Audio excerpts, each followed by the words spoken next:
My name is Ian Ballin. I'm a shareholder with Greenberg Traurig in LA and Palo Alto, and also executive director of Stanford University's Center for E-commerce.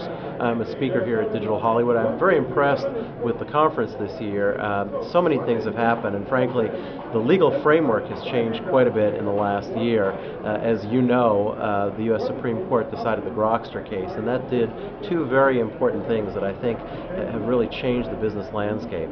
First of all, a majority of the court created a new cause of action for copyright inducement. It's an intent-based test, and it plugged a loophole in the law. That has now essentially been followed in other countries, and what it's done is it's created a legal environment that fosters the development of legitimate distribution systems, which is very good and wonderful.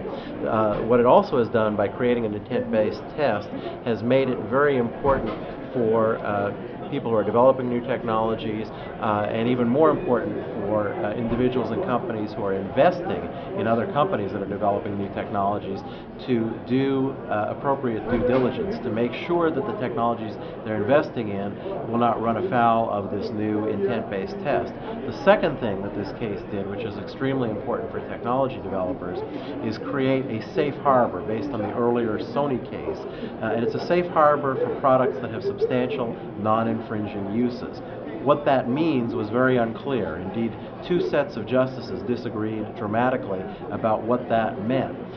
That uncertainty, however, means that companies that develop legitimate technologies now can take great comfort in knowing that they will not be sued for infringement based solely on the nature of the technology, and it's really only those companies that are intending to promote infringement that are at risk.